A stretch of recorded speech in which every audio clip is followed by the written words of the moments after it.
Assalamualaikum warahmatullahi wabarakatuh. Video pembelajaran ini adalah penjelasan virtual dari materi yang sudah Bapak upload di aplikasi e-learning SMKN 1 Rejang Lebong. Dalam video kali ini, kita akan membahas materi limit fungsi aljabar.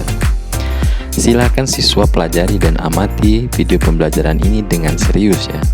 Karena di akhir video ini akan ada tagihan tugas untuk kalian.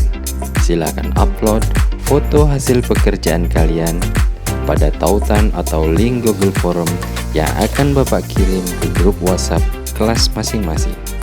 Semangat dan selamat belajar.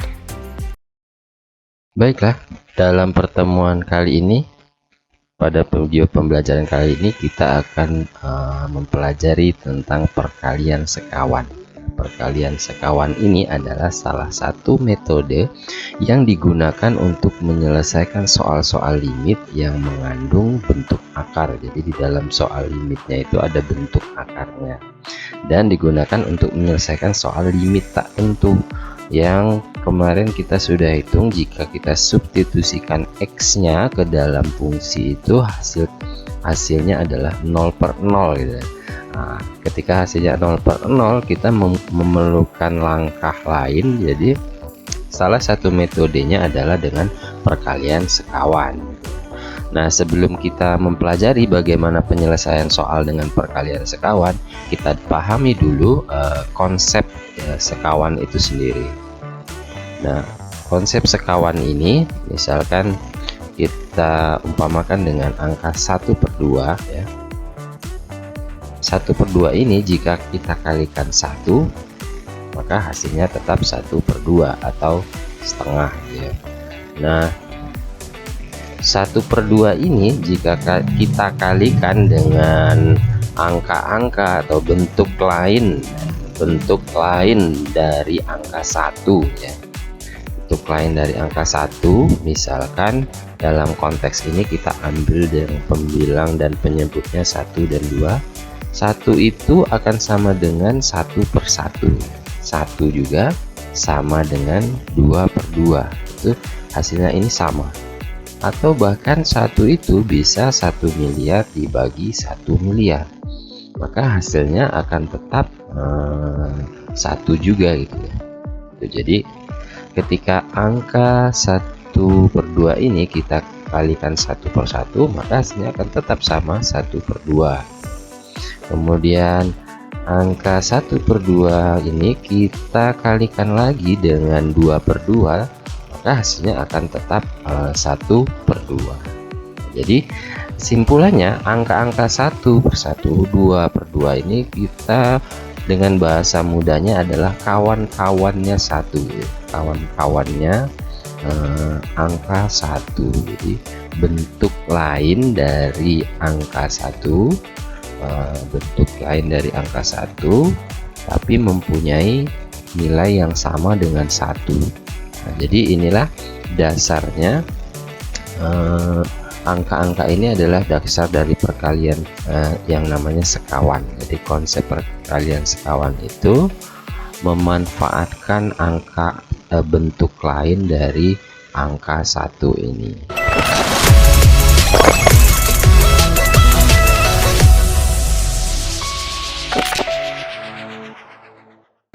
Nah, selanjutnya kita akan mengingat kembali sebelum ke perkalian sekawannya, soal-soal limit yang berhubungan dengan perkalian sekawan. Kita akan mengingat kembali beberapa ekspresi matematika ya, ekspresi matematika yang nanti akan sangat sering kita temui dalam soal-soal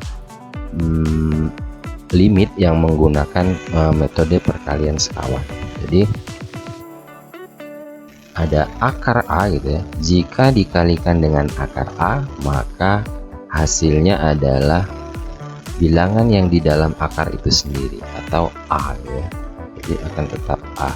Atau kalau dalam bentuk lain ya, misalkan akar A kuadrat, maka hasilnya juga akan sama, yaitu bilangan yang di dalam akar akan tetap A juga gitu ya, bilangan A juga. Yang kedua, bentuknya agak berbeda tapi sama prinsipnya. Jika dikalikan itu, maka hasilnya akan yang di dalam akar juga. Jadi misalkan dikuadratkan juga, maka hasilnya adalah A tambah B, tetap yang di dalam akar.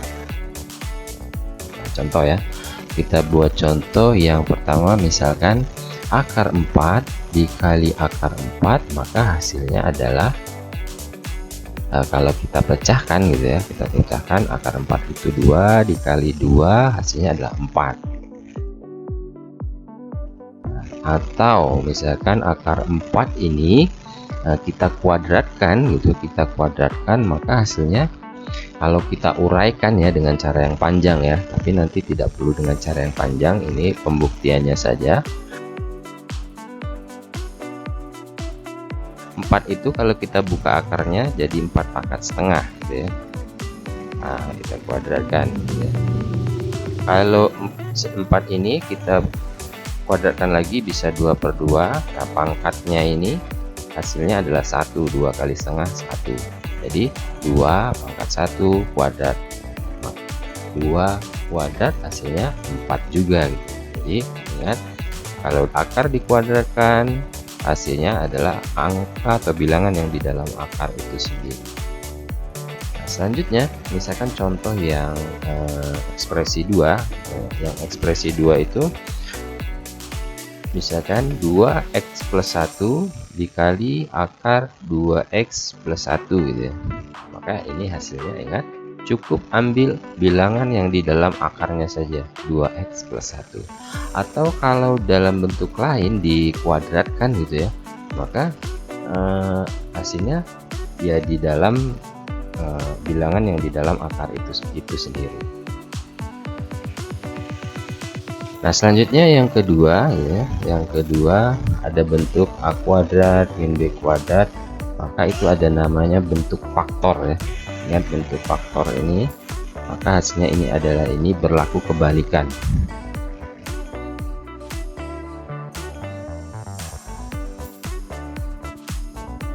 Berlaku kebalikan, misalkan kita buat contohnya x kuadrat dikurang 9 sama dengan, maka bentuk lain dari x kuadrat kurang 9 ini gitu ya, bisa kita rubah jadi x kuadrat min 9 itu 3 kuadrat. Nah, sekarang sudah sama nih formasinya ini dengan ini. Nah, kita tandai A kuadratnya, B kuadratnya, sehingga kita memudahkan untuk mengambil ya. Untuk mengambil A nya berarti x ditambah 3, kemudian A dikurang 3. Jadi ini adalah salah satu cara untuk merubah persamaan kuadrat ini menjadi faktorisasinya.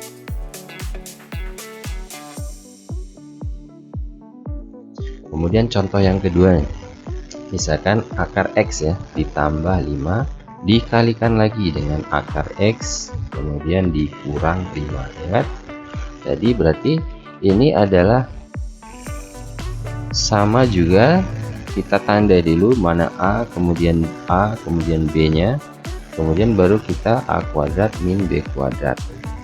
Berarti A kuadrat itu berarti akar x kuadrat dikurang B nya 5 kuadrat.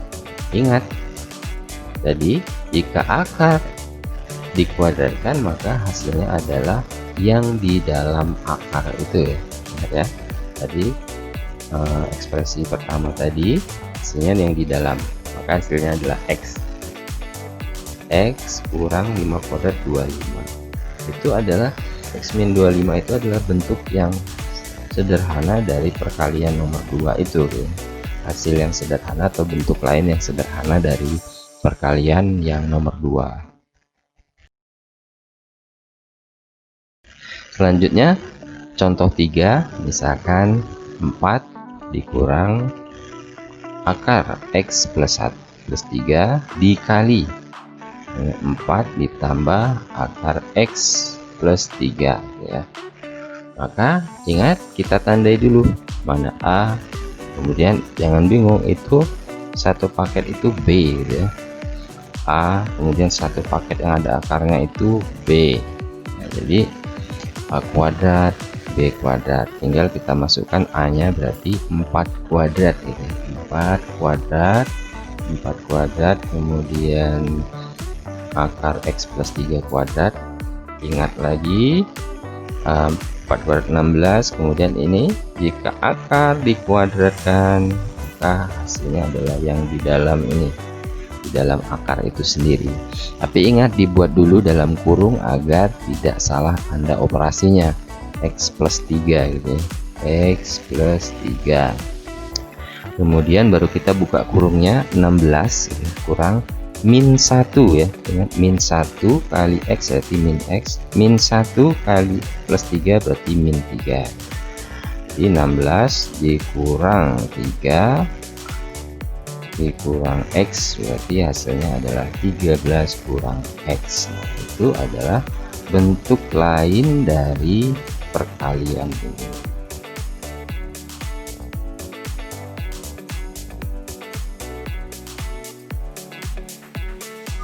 Nah, kemudian contoh yang keempat gitu ya. Akar 2x plus 1 dikurang akar x4 gitu ya, dikali akar 2x plus 1 ditambah akar x plus min 4. Ketika melihat yang panjang seperti ini, ingat jangan panik, kita tandai dulu A nya, kemudian mana B nya, ingat satu paket itu, A nya lagi, kemudian B nya. Kita buat dulu bentuk umumnya, A kuadrat dikurang B kuadrat ya. Baru kita masukkan nilainya. A nya berarti akar 2x plus 1 itu dikuadratkan dikurang akar x min 4 kuadrat. Ingat sekali lagi ekspresi yang pertama tadi, jika akar dikuadratkan maka hasilnya adalah bilangan yang di dalam akar itu ya.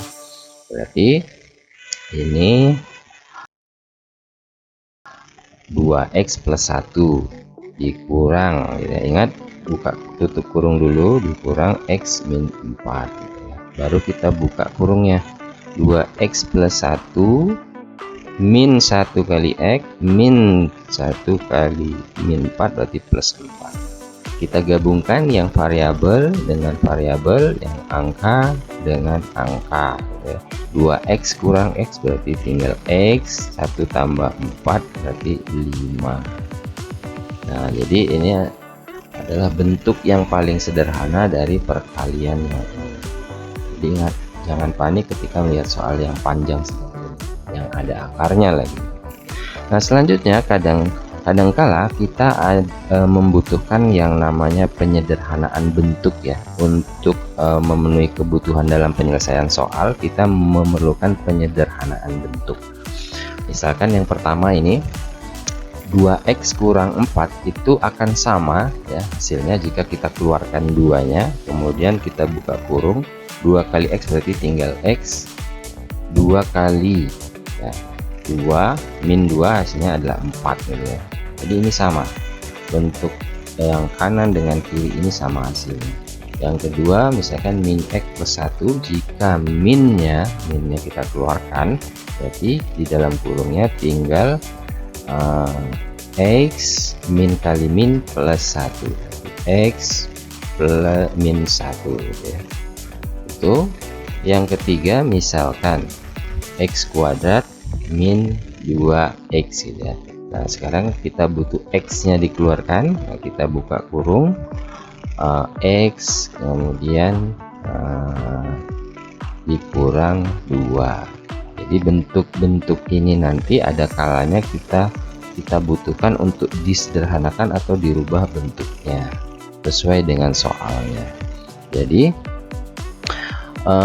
ini adalah beberapa ekspresi matematika ya, ekspresi matematika atau aturan perkalian-perkalian yang akan sering kita temui nanti dalam pembahasan soal-soal perkalian sekawan. Jadi untuk video kali ini kita cukup sampai memahami dulu beberapa aturan perkalian ini dan beberapa cara untuk penyederhanaan bentuk dari persamaan-persamaan.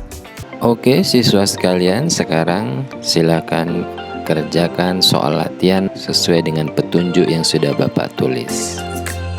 Dan ingat untuk menuliskan nama dan kelas di kolom komentar agar Bapak dapat merekap siapa saja yang sudah mengamati dan mempelajari video.